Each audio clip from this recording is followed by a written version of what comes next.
Today's guest is Jenni Pisani. We're embarking on her artist-poet's journey. Join us. Well, thank you for having me, for inviting me to your kitchen. I just want to share how grateful I am to know you, to have encountered you in the poetry spaces and have heard your poems. Ah, thanks. Yeah, thank you for walking me through some of the art that you made and making me this tea. My sharing pleasure. this space. Yeah, I'm really grateful. Oh, thank you. I'm grateful you're here.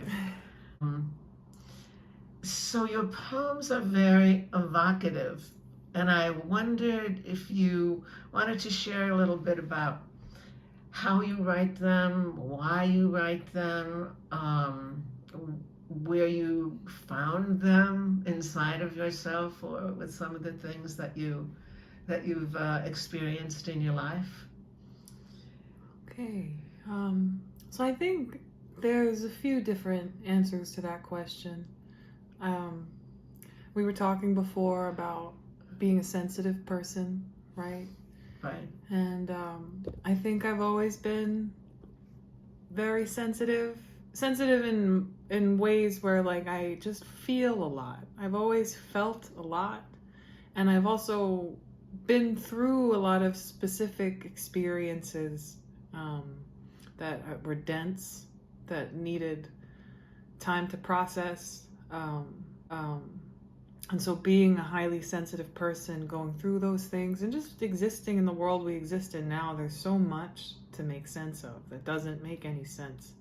And writing has always been my outlet for me. I also make art and things too, and that's when like I can't, sometimes when I don't want to use words, I can paint or I can sing or play music and stuff.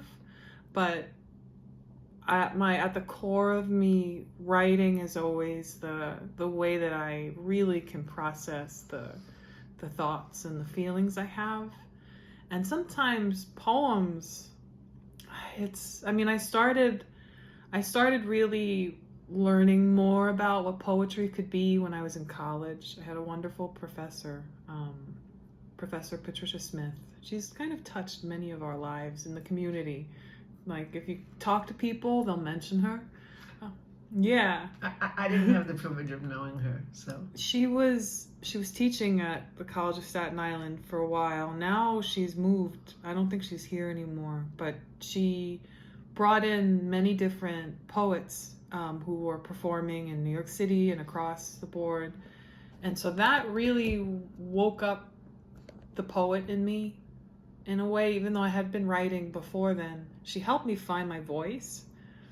And then from there, the poems just sort of come. Like they're just stories that demand to be told. And I think because I'm sensitive and I see the world in specific ways and I can tell these stories in my own voice, they just sort of come out and they demand some attention. So yeah, I think that's where they come from. Do they come out? Do you work on them after they come out, or do they don't just come out fully intact? Sometimes they do. I've definitely written a poem in one fell swoop and it's there it is. But rarely am I. We were just talking about how when you're making something, sometimes an art piece is never done. It's hard for me, even like printing the books that I've made, like they still don't, I don't know when things are finished. They take on a new life in a sense, but I always, there's the written poem and then it takes on another life when you speak it out loud. I think every poem needs to be spoken and you have to hear it. And so a lot of times the open mics we do, I kind of look at those as testing ground. Like I'll read a new poem I've written there, hear how it is, how it's received. And then I usually, sometimes even when you're reading a poem, you might add a line in that feels right. Yes, exactly. And then you add it into the editing after. So usually it goes through a little process. Well, your voice, not everybody is such a good reader. And you said you sing? Yeah. So you were just born with a lot of gifts? I think what it is I was born with a lot of feeling, a lot of passion. And I always think about my ancestors, and my father was an artist. There were some musicians in my family. My mom played the piano. I was in choir when I was little. And so I always loved to sing. I think before I drew or wrote, I loved singing. And so then I just sort of would pick up an instrument and try to play a little bit so I could sing with it. And then, so I think it's always just emotions or feelings trying to get out of me. Yeah, sort of who you are. This is who you are. Yeah. There was something on Facebook this morning that said, before children can walk, they dance. Mm-hmm. Before they can speak, they sing. And it's something to carry with you too, because people cannot really always express their emotions. And sometimes reading a poem is really a wonderful thing. So actually, some of your poems in your book, Involution, they comforted me. I wasn't even sure I needed to be comforted, but when I read them, I went, oh, I felt like this.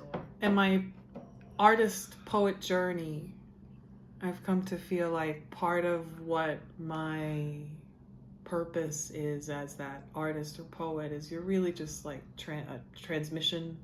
You're moving spirit or something way beyond just me.